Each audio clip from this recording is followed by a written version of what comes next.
সেগমেন্টটির শিরোনাম হচ্ছে এবারের সংগ্রাম, স্বাধীনতার সংগ্রাম। তোমরা ভিডিওটি না টেনে সম্পূর্ণ দেখবে যাতে তোমাদের কোনো গুরুত্বপূর্ণ কথা যেন মিস না হয়ে যায়। তো চলো শুরু করা যাক, এবং ভিডিওটি বেশি বেশি শেয়ার করে দিবে যাতে তোমার বন্ধুরাও দেখে উপকার পায়। শুরুতে একটা হেডলাইন দিবা, সেটাকে আমরা একটু কালার করে নিতে পারি। তোমরাও চাইলে কালার করে নিতে পারো, কারণ যখন কোনো কিছুর আমরা হেডলাইন দিই সেটা যখন আমরা কালার করবো দেখতে সুন্দর লাগবে।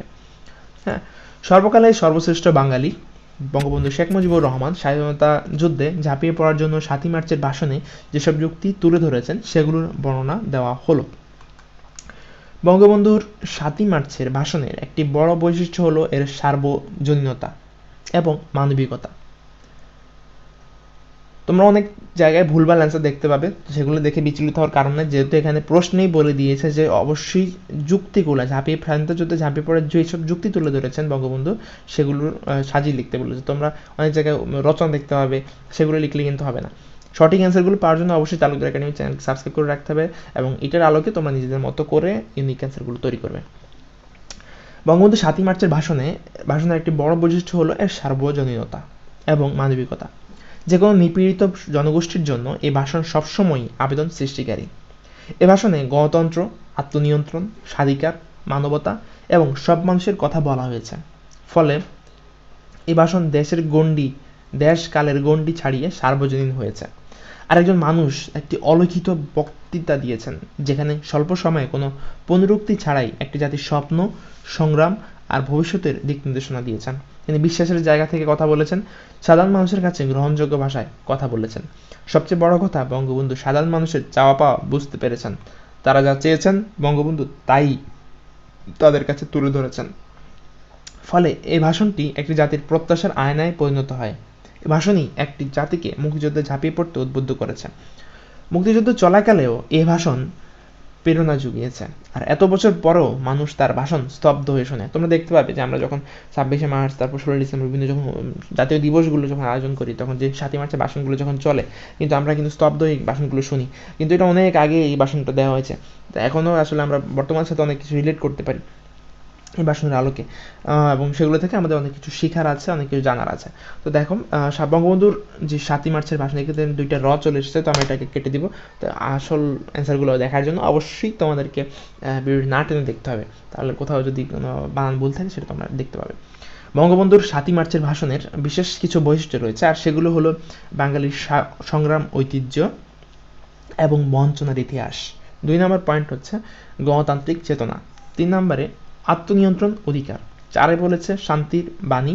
5 বলেছে মানবতার প্রতি শ্রদ্ধা, এবং 6 বলেছে আক্রান্ত হলে প্রতিরোধ। আক্রান্ত হলে বলতে এখানে কেউ যদি আমাদেরকে আক্রান্ত করে, আমরা যদি কাউকে ডিস্টার্ব না করি, তারপর যদি কেউ আমাদের উপর জোর করে কোনো প্রভাব বিস্তার করে, সেটা প্রতিরোধ করা আর কি।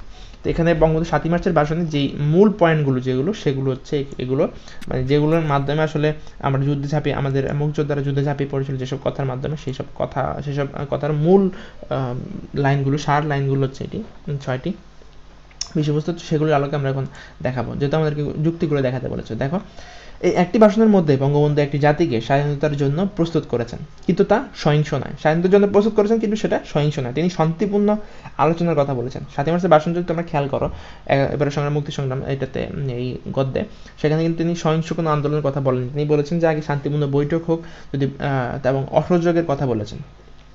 আবার সবাইকে মাসের 1 তারিখে গিয়ে বেতন আনতে বলেছেন। তার একটি বক্তৃতা এক জাতিকে স্বাধীনতা সংগ্রামে উজ্জীবিত করেছে। মুক্তিযুদ্ধ হয়েছে, বাংলাদেশ স্বাধীন হয়েছে। আক্রান্ত হওয়ার আগ পর্যন্ত প্রতিরোধ সংগ্রাম হয়নি। মানে আমাদেরকে কেউ যখন আক্রান্ত করেনি, মানে কেউ যখন আমাদের উপর ঝাঁপিয়ে পড়েনি, যুদ্ধ করতে ঝাঁপিয়ে পড়েনি, আমাদের উপর কোনো কিছু অন্যায়ভাবে কোনো ধরনের অত্যাচার করা হয়নি, তার আগ পর্যন্ত কিন্তু কোনো প্রতিরোধ সংগ্রাম করা হয়নি। তোমরা দেখতে পাবে যে আমাদের যুদ্ধ শুরু হয়েছিল, মানে স্বাধীনতা শুরু হয়েছিল আসলে ২৬শে মার্চ, কিন্তু ২৫শে মার্চ থেকেই তারা পাকিস্তানি বাহিনীরা আমাদের উপর আক্রমণ চালায়। এই আক্রমণের প্রেক্ষিতে কিন্তু পাল্টা আক্রমণ শুরু হয়।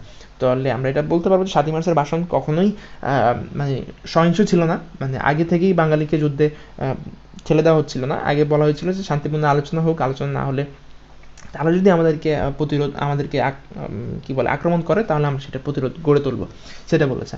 তো দেখো, আক্রান্ত হওয়ার আগ পর্যন্ত প্রতিরোধ সংগ্রাম হয়নি, এই একটি ভাষণের পুরো দিক নির্দেশনা ছিল। তিনি যে আত্মনিয়ন্ত্রণ অধিকারে কথা বলেছেন, এটা সারা বিশ্বের সব মানুষের অধিকার, যে আমাদের আত্মনিয়ন্ত্রণ করতে হবে, নিজের রাগকে, নিজের ক্রোধকে নিয়ন্ত্রণ করতে হবে, সেটা সারা বিশ্বের সব মানুষের অধিকার। তাই সারা বিশ্বের নিপীড়িত মানুষের কথা, স্বাধীনতা বঞ্চিত মানুষের কথা বলেছেন। কে বলেছেন? বঙ্গবন্ধু শেখ মুজিবুর রহমান। বঙ্গবন্ধু তার ভাষণে বলেছেন, আমরা সংখ্যায় মেজরিটি, সংখ্যা কিন্তু পূর্ব পাকিস্তানের লোকরাই বেশি ছিল, আমরা সংখ্যায় মেজরিটি, কিন্তু একজন মানুষের যদি ন্যায্য কথা বলে আমরা তা মেনে নিব। তিনি এই কথাটা বলেছেন। এর চেয়ে বড় কোনো গণতান্ত্রিক মূল্যবোধ হতে পারে না, কারণ যখন কেউ মেজরিটি থাকে তখন কিন্তু তাদের কথাই দেশ চলে, তাদের কথাই সব কিছু উঠা বসা করে। কিন্তু বঙ্গবন্ধু এই কথাটা বলে দিয়েছেন যে আমরা সংখ্যা মেজরিটি হতে পারি, কিন্তু তোমাদের মধ্যে থেকে যদি কেউ ন্যায্য কথা বলে তবে আমরা সেটা মেনে নিব, অবশ্যই ন্যায্য হতে হবে।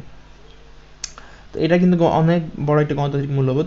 তিনি বলেছেন, এই বাংলায় হিন্দু বা মুসলমান, বাঙালি বা অবাঙালি সকলেই এ দেশের সন্তান, তাদের জানমালের নিরাপত্তার দায়িত্ব হলো জনগণের। এই যে এই বাংলাদেশে যে যুদ্ধের সময় যেসব মানুষরা ছিল, হিন্দু, মুসলিম, বাঙালি, অবাঙালি, সবার জানমালের দায়িত্ব কিন্তু জনগণের উপর দিয়ে গেছে। তিনি পার্টির নেতাকর্মীদের বলেছেন, আমাদের যেন বদনাম না হয়, মানে আওয়ামী লীগ যেন বদনাম না হয়, সেজন্য তাদেরকে ত্রাণের জন্য ত্রাণ যেন দেয়, সেটার কথা বলে দিয়ে গেছিলেন। আচ্ছা, স্বাধীনতা যুদ্ধে ঝাঁপিয়ে পড়ার জন্য গুরুত্বপূর্ণ যুক্তি হলো, কোনো জাতিকে তার আত্মনিয়ন্ত্রণ এবং স্বাধিকার থেকে বঞ্চিত করা যায় না। গুরুত্বপূর্ণ যে যুক্তি সেটা হচ্ছে এই লাইনটা, যে কোনো জাতিকে তার আত্মনিয়ন্ত্রণ থেকে, মানে সে যে আত্মনিয়ন্ত্রণ এবং স্বাধিকার বঞ্চিত, স্বাধীনতা থেকে কোনো জাতিকে বঞ্চিত করা যায় না। আচ্ছা, বন্দুকের নল বা অস্ত্রের মুখে দাবায় রাখা যায় না, এটা বিশ্বজনীন সত্য। বঙ্গবন্ধুর নেতৃত্বে দীর্ঘ 9 মাস সশস্ত্র মুক্তিযুদ্ধের মাধ্যমে আমরা অর্জন করি স্বাধীন সার্বভৌম বাংলাদেশ। একটি ভাষণ কীভাবে গোটা জাতিকে জাগিয়ে তোলে, স্বাধীনতার জন্য মুক্তিযুদ্ধে ঝাঁপিয়ে পড়তে উৎসাহিত করে, বঙ্গবন্ধু 7ই মার্চের ভাষণ তার অনন্য উদাহরণ।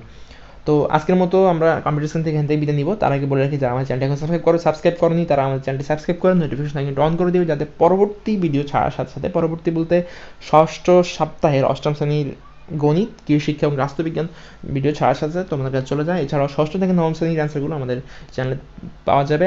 ক্লাস 6, ক্লাস 7, ক্লাস 8, ক্লাস 9 এর যে প্লেলিস্ট রয়েছে সেখান থেকে খুঁজে পাবে। এছাড়াও স্কুল হেল্পলাইন ভিডিও যে অ্যাপসটি রয়েছে, সেখানে অ্যাসাইনমেন্টের অ্যান্সার এবং প্রশ্নগুলো খুব সুন্দরভাবে সাজানো আছে, সেখান থেকে তোমরা দেখে নিতে পারবে। তো তোমরা অ্যান্সারগুলো দেখে এবং ভালোভাবে পড়বে, 2-3 বার অ্যান্সারগুলো দেখবে, তারপর তোমার নিজেদের মতো করে সৃজনশীলতা প্রকাশ করে অ্যান্সারগুলো লিখলে যখন ইউনিক অ্যান্সার হবে, তখনই তোমাদেরকে অতি উত্তম ক্যাটাগরি নাম্বারটা টিচাররা প্রদান করবেন। তো আশা করছি সবাই সুস্থ থাকবে, ভালো থাকবে, এবং অবশ্যই মাস্ক পরে বাসা থেকে বের হবে, মাস্ক ছাড়া বের হওয়া যাবে না, অবশ্যই মাস্ক পরতে হবে। তো আজকের মতো এখানেই আমি কম্পিটিশন থেকে বিদায় নিচ্ছি। তো এতক্ষণ ধৈর্য ধরে ভিডিওটি দেখার জন্য অসংখ্য ধন্যবাদ। আজকে ষষ্ঠ সপ্তাহের অ্যান্সারের মাধ্যমে তোমাদের অ্যাসাইনমেন্টের পর্ব শেষ হতে যাচ্ছে। এই বিষয়ের পর তোমার বাকি যে বিষয়গুলো রয়েছে ষষ্ঠ সপ্তাহের জন্য, সেই বিষয়গুলোর অ্যান্সার পাওয়ার জন্য তোমরা অবশ্যই নোটিফিকেশন আইকনটি অন করে রাখবে। নোটিফিকেশন আইকনটি অন করলে তোমাদের পরবর্তী ভিডিও তোমাদের কাছে চলে যাবে নোটিফিকেশন আকারে, এবং অ্যাসাইনমেন্টের পর্ব শেষ হওয়ার সাথে সাথে তোমাদেরকে অধ্যায়ভিত্তিক এবং বিষয়ভিত্তিক ভিডিওগুলো আমাদের তালুকদার একাডেমি থেকে দেওয়া হবে। তো সে পর্যন্ত সবাই আমাদের সাথে থাকবে, সে আশা রেখেই আজকের মতো এখানে শেষ করছি। ধন্যবাদ সবাইকে।